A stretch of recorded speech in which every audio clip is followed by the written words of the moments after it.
Prideful is shaping up to be the greatest affix Blizzard has created for Mythic Plus yet, and in this video I'm going to break down what it exactly is, how it feels to play, and why I think it's so good. Hello friends, this is Growl. They finally reopened content skips and beta along with a huge update, with a lot of tuning and also opening of all dungeons for Mythic keystones. I'm going to just focus on one thing in this video though, and that's the new seasonal affix Prideful. Every Mythic Keystone dungeon plus 10 or higher in the first season of Shadowlands is going to have Prideful active. This means not only do all of you guys need to know the ins and outs like the back of your hand, but please let's hope it's fun. I've been able to do a lot of dungeons over the last couple days to test out Prideful. First, I'm going to break down exactly how it works right now, and then we can talk about how it feels and the interesting aspects of it. In a Mythic Plus dungeon, you're required to kill a certain amount of mobs before it is marked completed, which is indicated by a progress bar on the right side of your screen, which fills from 0 to 100%. With this affix, every 20% completed will spawn a mini-boss style mob, the Manifestation of Pride. The mob has roughly a third of the health pool of an average boss and has two main mechanics. The first is Belligerent Boast, which happens every 7 seconds. One player gets a debuff, and 4 red orbs appear around their character. After a few seconds, the orbs shoot out in the direction that they are aiming, and anyone who gets hit by them takes some serious damage and is also stunned. This mechanic feels really fun to play. It's not just looking at the boss and dodging, you have to actively move based off of where your teammates are and the way they are moving with the orbs. I think the best way to handle this is have the person with the orbs mostly stand still. They take a few steps back from the group so that everyone can visibly see who has it and where they're going. And then they stop completely so that everyone has a chance to position themselves away from the orbs. If the person with the orbs is moving too, it can end up like a weird game of chicken where everyone is moving at the same time and you can't even tell where the orbs are going to end up going off. Right now, the 4 orbs are always going north, east, west, and south, so turning your character does not change the trajectory of the orbs. The stun from the orbs is dispellable, so if someone does get hit, you can quickly dispel them to get them out. The second mechanic is called Bursting with Pride. It's simply a pulsing AoE damage to any players within 60 yards every 2 seconds. The important thing is that the bursting increases in damage with every use, starting at 1 and maxing out at 30. You want to kill this thing as quickly as possible, and even if you end up trying to fight it with something else or spawn it in the middle of a pack, you generally want to be focusing the manifestation down.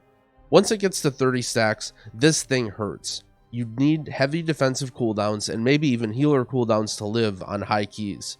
If you ever wipe fighting the Manifestation of Pride, it will reset its position and stacks back to 0, however its health stays at whatever you got it to before you wiped.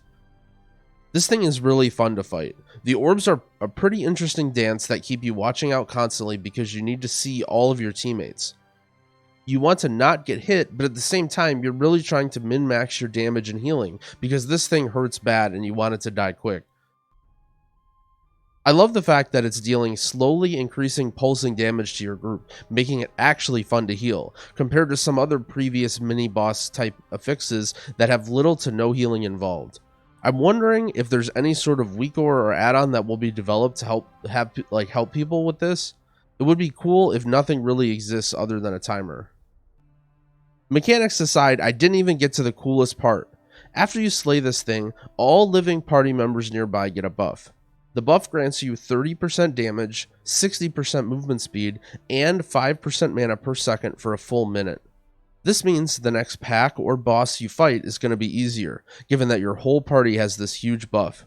The movement speed especially feels really good. It's like your whole party is rushing to attack the next pack. The mana per second is really smart too. Really often it can create sort of chain pull scenarios, where you fight a pack, then immediately the mini-boss spawns, and then before you know it, your team is rushing into another pack. This makes it so you don't have to wait for your healer mana when you have the buff, and you can attack rapidly. Dungeons feel faster paced, with less time spent drinking and waiting for mana. This also creates an interesting interaction with classes like Arcane Mage, or potentially any non-healer class that also uses mana. Let's talk strategy now. There's quite a bit of strategy involved for when you want to spawn the manifestation.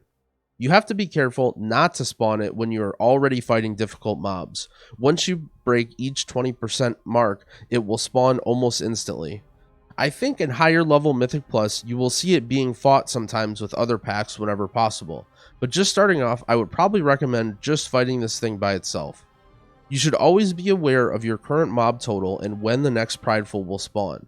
An unexpected spawn can easily wipe the team, especially if the tank is not ready for it, since when it spawns, it does melee, and it will start hitting random players if the tank doesn't grab threat on it immediately. There's also important strategy regarding how to use your buff, which can be related to deciding when you want to spawn it as well. The Prideful Affix gives you the option to play for safety if you're especially worried about a boss or a pack. You may decide to go back and pull some extra trash so that you can spawn the manifestation to get the buff before a really tough pack or a boss. The boss might be doable without the buff, but going out of your way to grab it, especially if you have something like Bloodlust available, will eliminate potential danger by killing the boss faster. This might not be the fastest way to go about the dungeon, but it gives you more choices and it can ensure your success for some of the harder parts, especially for pugs. You can also use this buff to try and enable bigger pulls that otherwise wouldn't be possible without the extra huge damage and infinite healer mana. There are a few different specifics I want to go over about how this works. First, it can sort of be skipped. It will immediately spawn and put you in combat, however, if you have a way to get far away from it, it will eventually reset. One example are the teleporters in Theater of Pain. You can actually spawn this guy and then immediately click on the portal to get far away and it can't reach you, and after a small amount of time, the manifestation will drop combat. I mainly play Horde, but I assume you can use something like a group shadow meld to potentially remove it if executed properly. I have a feeling Blizzard may fix this at some point, maybe making the global combat range bigger or giving it some sort of snap function where it can teleport over unpassable gaps. I think trying to skip these whenever possible will still be worth it when we're talking about high keys because of how tough they'll be and how long they'll take to kill. The last Prideful spawn, however, is easily skippable if you simply just finish all bosses before you finish your mob count. Once you finish both, the dungeon will end immediately and you don't have to kill the last one. This can be used in some situations, but from the design of dungeons in Shadowlands right now, there is a whole lot of RP and teleporting and flight that it might not even end up being faster if you try and do that. Like if you try and kill the last boss, you may have to like do some RP or some teleporter to get back to the trash. One last mention is that the manifestation itself does not give any count towards enemy forces. This is okay, since killing it already gives you a big buff, and it's already pretty annoying to skip, so I don't think many people will be skipping them anyway. Let's finish with a pros and cons summary of Prideful, in my personal opinion. The biggest pro is that it adds a whole lot more choice and decision making in the dungeon. One of my biggest complaints of the new dungeons is that most of them are very linear, and there isn't much decision making going on. Just go in a straight line. This definitely adds some variety, and potentially even makes very small choices affect the outcome a lot. Deciding to skip or not skip a pack can change where and when your manifestations spawn throughout the entire run. I'm still hoping for some of the newer dungeons they add after that are a bit more open-ended, but this is definitely a great start. The biggest con I can think of is the lack of variety. Most seasonal affixes have some sort of rotation or way they make the dungeons feel a bit different from week to week. Since the spawning is under player control, once you have your standard routes down, you'll end up finding the same guy in the same place every time. The orb dodging mechanic is really fun, but maybe they could have made a handful of different mechanics that come with the spawns so that you aren't doing the same guy every time. Some people might disagree with me, however, and say that this is a good thing. Weekly rotations require careful balance, or else certain weeks become much more difficult than others, incentivizing teams to just take weeks off at a time, waiting for the better weeks. What do you think? Should there be more variety for these mobs, or do you like it constant so that there's consistency? Let me know in the comments.